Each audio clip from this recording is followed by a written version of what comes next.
Hey everyone, let's dive right into this explainer and unlock the literal core mechanics behind human behavior.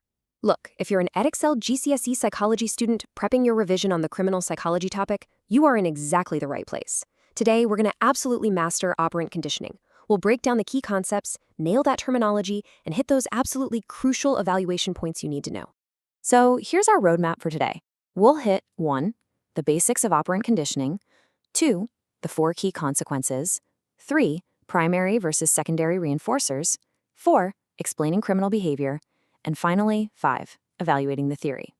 All right, let's kick things off with Section 1, Basics of Operant Conditioning. Now, what's genuinely fascinating here is the sheer mechanical simplicity of it all. We're looking at the foundational building block laid down by B.F. Skinner back in 1948. Skinner, who you probably know for his famous experiments putting rats into controlled boxes, proposed a brilliant formula. He argued that future behavior is entirely dictated by the consequences of our current actions. Basically, we learn strictly based on what happens to us literally the second after we do something. Which brings us to Section 2, the 4 key consequences. These consequences break down into a matrix of 4 distinct categories, acting like levers that either push us to keep doing something or pull us back to stop an action completely. First up is positive reinforcement. This one's super intuitive. It just means receiving a reward or something pleasant immediately after behavior. And because it feels good, you're highly likely to repeat what you just did. Think about getting praise for an awesome grade. That praise practically guarantees you're going to study hard for the next test. Now contrast that with negative reinforcement. And listen up, because this one trips people up all the time. It is not a punishment. Negative reinforcement is successfully escaping or avoiding a totally unpleasant situation. And because you escaped it, that actually increases the chance you'll repeat the behavior. You're literally just doing something to stop a bad thing from happening. Okay, let's flip over to punishments, which are specifically designed to stop or squash behaviors. We'll start with positive punishment. Now remember, in psychology, positive just means adding something. So here, you're being handed an unpleasant consequence, like a hefty fine or a harsh scolding, specifically to deter you from ever doing that action again. Finally, we've got negative punishment. This happens when something you genuinely value is taken away from you just to make sure you don't repeat whatever you did. The penalty here is simply the removal of that pleasant thing. Boom, behavior stopped. Moving right along, Section 3, Primary versus Secondary Reinforcers.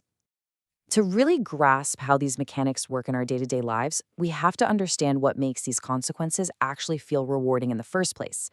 We basically put rewards into 2 different camps. First, you have primary reinforcers.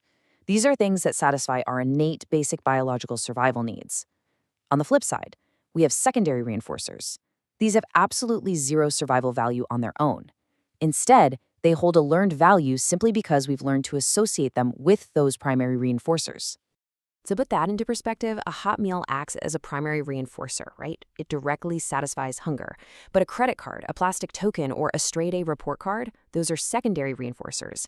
A piece of plastic isn't going to keep you alive, but it is a massive, powerful tool that you use to eventually acquire those basic needs, like buying your groceries.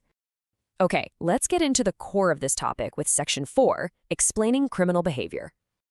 Let's map this framework directly onto the minds of offenders. It actually fits perfectly. An offender might experience positive reinforcement if they get high fives and praise from their peers for a successful heist. But negative reinforcement kicks in if someone steals specifically to stop the agonizing, unpleasant feeling of hunger. And the justice system, it literally runs on this theory. They use fines and prison time as classic positive punishments. Meanwhile, a criminal gang might use negative punishment by isolating a member who disobeys, stripping away their valued sense of belonging. It's absolutely crucial to apply this to specific, real-world scenarios. Take our first case study, Megan. Megan goes to a mall, steals a shiny new bracelet, and later shows it off to her friends who immediately tell her she's really cool. So in Megan's case, she gets away with the theft. Her friends hand her instant positive reinforcement through their praise, plus she gets the reward of the bracelet itself. But plot twist, when her mom finds out, she swiftly drops some negative punishment. She takes away Megan's highly valued phone and the bracelet, specifically to make sure that criminal behavior doesn't happen again. Let's look at another one. Here's a shopper named Jake. He's in a rush and accidentally walks out of a shop with a chocolate bar in his pocket. He realizes he totally got away with it. He just experienced the reward of free food without a single consequence. That massive positive reinforcement leads him to start doing it on purpose, shoplifting every single time he hits the store. Or think about Richard. He spots an empty room and repeatedly pockets 1-pound coins from a charity box. Now, that money doesn't directly feed him or satisfy a biological need, right? But it acts as a crazy powerful secondary reinforcer driving his continuous theft. Why? Because he knows he can trade those coins for literally whatever he wants. All right, time for a super important part of your revision. Section 5, Evaluating the Theory. Like all scientific models, operant conditioning isn't flawless. It has some incredibly robust strengths, but those are balanced by some pretty significant limitations. We have to look at both sides to really get the full picture of human behavior. Its immense strengths definitely lie in the observable evidence. Skinner literally proved, empirically, that rats could learn to press levers to get food or avoid shocks. Plus, it has massive real-world applications in society. Think about schools or prisons using token economies, which is a form of behavior shaping where tokens are handed out as secondary reinforcers. It's incredibly successful at helping offenders unlearn inappropriate behaviors and actually learn positive ones. However, we gotta talk about the glaring limitations. First off, generalizing findings from a rat to a human is pretty flawed. I mean, we have vastly different, incredibly complex brain structures. But more importantly, the theory is notoriously reductionist. It basically assumes that reinforcement is the sole creator of all behavior. It completely ignores the profound, undeniable influence of our genetics, our underlying biology, and our unique individual personality traits. Because of these massive blind spots, psychologists know we just can't rely on operant conditioning alone to explain crime. We have to bring in alternative frameworks to fill in those gaps. We're talking about things like Bandura's social learning theory, which focuses on observational learning, or Ising's personality theory.